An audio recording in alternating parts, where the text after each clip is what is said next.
โอเคเดี๋ยวค่อยเข้าไปห้าเด้อเขาสิเป็นลมรายละเอียดเท่านั้นแหละเดี๋ยวถูกไปห้าบนอื่นซะค่อยพูดไปนะ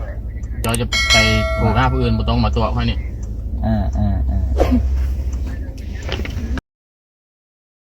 โจรโทรหาญาติผิดคนเสียแล้วพี่น้องมื้อนี้อนุจะเอาคลิปที่โจรโทรหาญาติผิดคนมาให้พี่น้องรับชม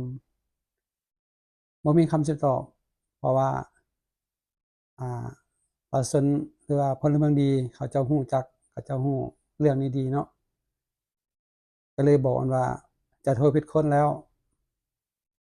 เฮ็ดหยังบ่ได้ดอกจะโทรผิดคนแล้วตัวข่อยบ่ได้ดอกโจรบ่มีแนวสิเว้าก็มีแต่ตอบว่าเพราะว่าพลเมืองดีบอกว่าจะไปตัวกับผู้อื่นซะอย่าไปตัวกับข่อยว่าซั่นละเอียดเข้ามาเบิ่งคลิปนำอนุกันเลยเนาะเอาไปทางวัดเสร็จแล้วไปซะก่อนเจ้าลูกค้าที่แล้วแต่ลูกค้าที่ไปจุดหมายปลายทางเลยเจ้าอ้าวให้ค่อยไปเที่ยวใช่เหรอจุดหน้าไปทางค่อยบูฮัวพวกเจ้าสิให้ค่อยไปเที่ยวใช่แล้วแต่ลูกค้าเลยเจ้าถ้าลูกค้าผมมีแผนไปทางวัดเสร็จเป็นลูกค้าสามารถหักเงินผ่านจำนวน5 ล้านเลยได้เจ้า5 ล้านนั่นก็5 ล้านกีบเจ้าอ๋อ5 ล้านกีบเราค่อยต้องเฮ็ดได้เดือนละเนาะ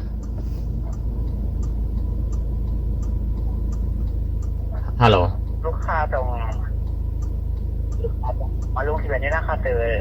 ถ้าลูกค้าสะดวกมาลงที่แบบนี้นะคะเตอได้เจ้าอีลงอยู่ไสเนาะเจ้าลงอยู่การบินลาวัดไตเจ้าการบินลาวัดไตเอาค่อยอยู่ล่วงหัวบางมีค่อยสิลงอันไปลงอยู่ตกกระเวียงจันทน์เพิ่นค่อยสิไปเที่ยวได้จังได๋ถ้าลูกค้าบ่สะดวกแม่นลงผ่านออนไลน์ได้เจ้าเพิ่นลงผ่านออนไลน์ค่อยต้องเฮ็ดจังได๋เหรอลงผ่านออนไลน์แม่ลูกค้าต้องแชทไปหาพนักงานฝ่ายบริการแนะนำให้เจ้า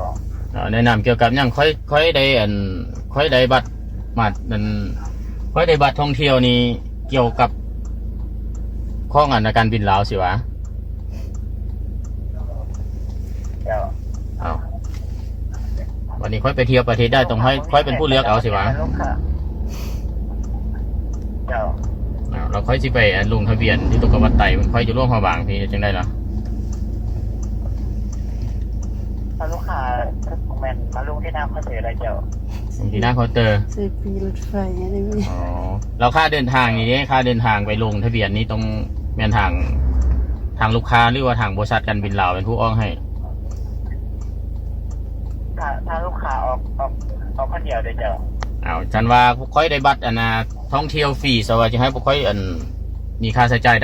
การเดินทางเองซะถ้าลูกค้าผมมีแผนไปจังหวัดเทศแมนลูกค้าสามารถทำจีบจำนวน5 ล้านจีบได้เลยเจ้าทับเงินสดบ่เจ้าทับเงินสดบ่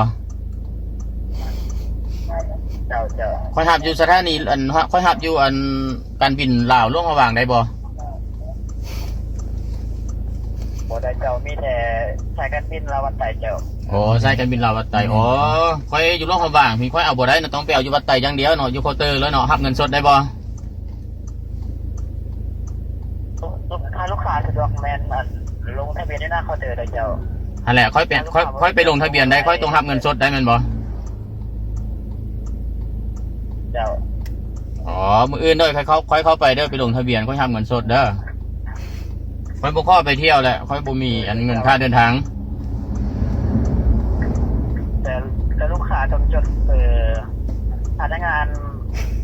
ฝ่ายบริการแนะนำการลงทะเบียนการเสียค่าธรรมเนียมไหมเจ้าเสียค่าธรรมเนียมเท่าไหร่เนาะ2,000เจ้า2,000 กีบหรือ 2,000 บาท2,000 กีบเจ้า2,000 กีบอ๋อ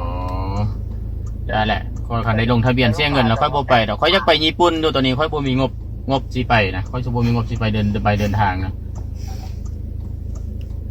แต่ลูกค้าต้อง ปัญหาทางพนักงานฝ่ายบริการแนะนำวิธีลงทะเบียนวิธีเสียค่าธรรมเนียมด้วยเจ้า อ๋อแม่นวะ เดี๋ยวลูกค้าจดเบอร์ฝ่าย เจ้า พนักงานบริการแนะนำเสียค่าธรรมเนียมลงทะเบียนด้วยเจ้าเดี๋ยวทางพนักงานคุย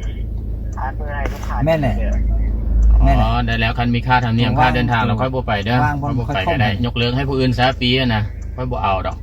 ค่อยบ่ไปเที่ยวละ บ่ ให้พวกเจ้าถูกไปหาบนอื่นเพิ่นเด้อค่อยก็อยู่การบินลาวนี่แหละเดี๋ยวนี้นะ แม่น พวกเจ้าจะมาตัวค่อยเด้อเจ้าถูกไปหาผู้อื่นมันซะบ่ต้องถูกมาหาค่อยบ่ ไปไล่เข้าค่ายเท่านั้นกับเม็ด1,500 1,600แล้ว ค่อยก็อยู่ร่วงค่อยก็อยู่เดินวินวัดไต่นี่แหละเจ้าอยู่เคาน์เตอร์ตัวได้เดี๋ยวนี้นะ 1,900ดิมีเอาได้อ่ะ นั่งเขาเจอ08เจ้า รุ่น8เนาะ มัน โอเคเดี๋ยวค่อยเข้าไปหาเด้อค่อยสิเป็นลมรายละเอียดเท่านั้นแหละเจ้าถูกไปหาบนอื่นซะค่อยบ่ไปนะเจ้าจะไปถูกหาผู้อื่นบ่ต้องมาตัวค่อยนี่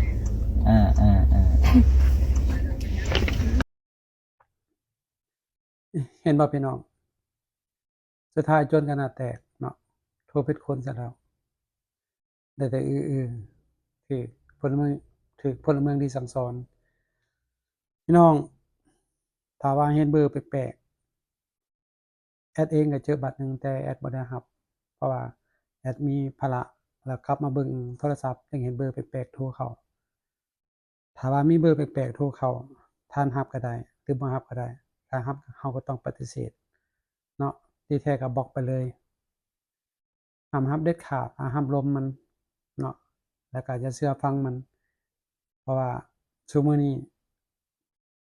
มิจฉาชีพหลายพี่ลึกพี่น้องเอ้ยหลายคนถูกหลอกหลายคนถูกลงย้อนพวกนี้แหละขอฝากเตือนให้พี่น้องนะครับฮู้ว่าถ้ามีเบอร์แปลกๆโทรเข้ามาที่ท่านบ่เคยได้เห็นห้ามลมห้ามรับเด็ดขาดเด้อพี่น้องเด้อเอาขอฝากเตือนไว้เพียงส่ำนี้เนาะแล้วถ้าว่ามีคลิปใหม่ๆไอ้นกจะเอาลงให้พี่น้องรับชมกันอีกอันนี้ขอเตือนกันเนาะว่ามิจฉาชีพนี่มันมาหลายทุกรูปแบบซุมื้อนี้นะเอาขอฝากเตือนไว้